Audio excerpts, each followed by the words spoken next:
there, my name is Jane Kish, and this is my ECS 210 final video. And here is my journey of summary of learning. So in order for a place or time to make sense, we have to learn the history behind everything first. So diving into curriculum, at the beginning of this course we learned about the history of curriculum and how everything was created. So that takes us, we learned about the education side of it and our curriculum creators.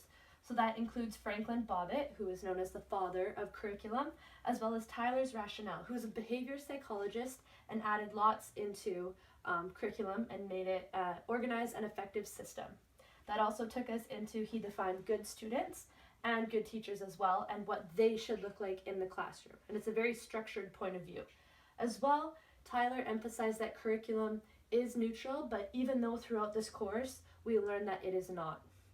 So gathering off of these theorists and creators, it takes me into my own theorists and those who have influenced my philosophy.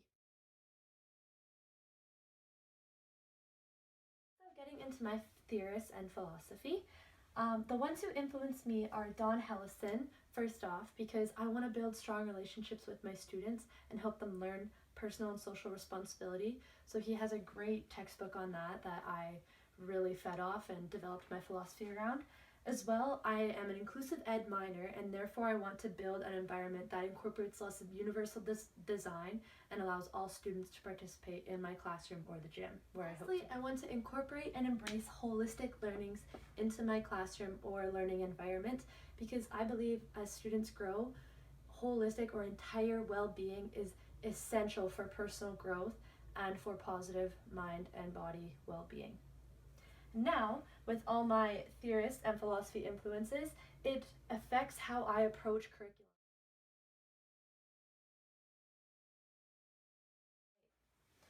So, from my philosophy and how I was influenced, it takes me into how I will approach curriculum and deliver it to my students. So I developed 4 branches around. So the first one is my style. So I want to be a very active or an engaging and active teacher. So I want to provide my students with the materials so that they can engage and devise deeper connections to the material that I give them and form their own learnings. And then from there, I want to make it an interdisciplinary or cross-curricular curriculum. So I want to take concepts from math and maybe science and then possibly go outdoors. I made a lesson plan like that before and it worked really well. So I'm looking forward to doing that in the future. And then also inquiry. This is a new one that I got introduced to this semester and I found it really interesting, and I think it's a great way to get your students engaged, and it really allows them to foster their own meanings of the material and the resources that you provide them with. And I think it's much more meaningful learning that they will remember in the future.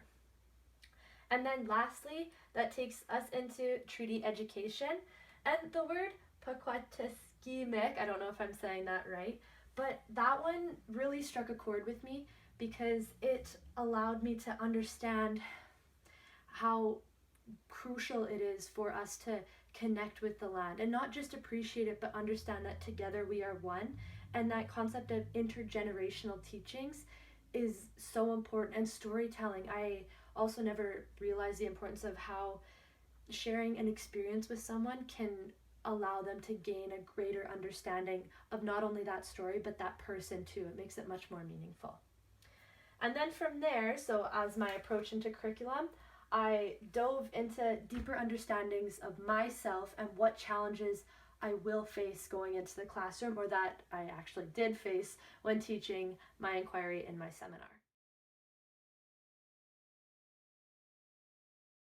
This is my deepened understandings and challenges that I am now aware of and that I want to try and break through.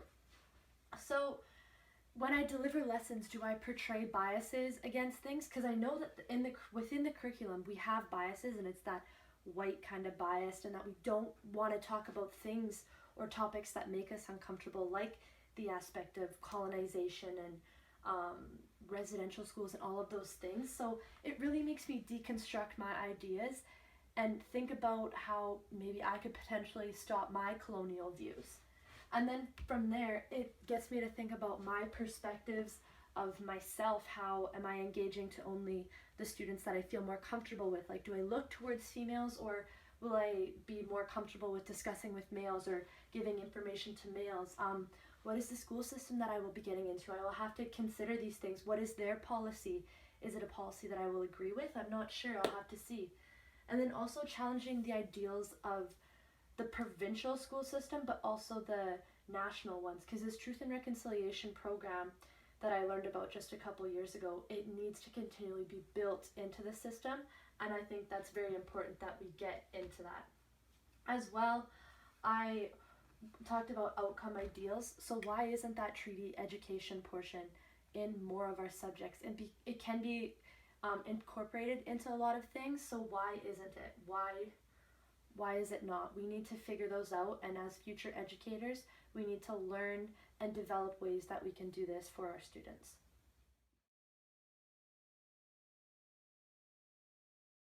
Lastly, I want to continue to learn and ask questions. I want to learn more resources and everything that I can do with that. So I want to foster more connections and networks that I can build with the content that I learn and the people that I meet. And I want to push boundaries. I want to push outside, like, why are we teaching this in the curriculum? Does it force oppression? Does it challenge the ideals? Does it affect gender identity? Does it affect sexual orientation? Does it do all of these things? And also, I want to ask, do my biases have an impact on my students? How can I change that? How can I be better for them? And how will I decolonize my views? How will I go from that? So the aspect that I really thought fit nicely into that is, I learned it in my environmental education, is unlearning and relearning new things. So it's that continuous process of learning. As teachers, some would say that we learn just as much as our students, or even more, because when we push through that learning, it opens our perspectives. It allows us to either sometimes take a step back and gain a new perspective, or see something from a different light. And that takes us right into that process again of relearning and unlearning. And we need to understand that it is okay to possibly relearn things or develop new learnings, but also to unlearn it. We can take that time and break through, deconstruct our views, our knowledge of everything, and go from there. And also, in the aspect of common sense, we can talk about curriculum. And is it common sense? I think that it is, because it has a very traditional and Western point of view. So when we deconstruct that, we break down the common sense and we break it apart and we build it into something new. We push those boundaries. So with those boundaries being pushed, it forces us to continue to challenge ourselves and continue to learn more about ourselves, the education, the environment, everything around us. And then with that in my journey, it forces me to come full circle and potentially go through the process again. But with my process, it doesn't have to go in this exact order. It can maybe go across to here and then back down to my approach into curriculum, and maybe I reflect back to my influences and my philosophy.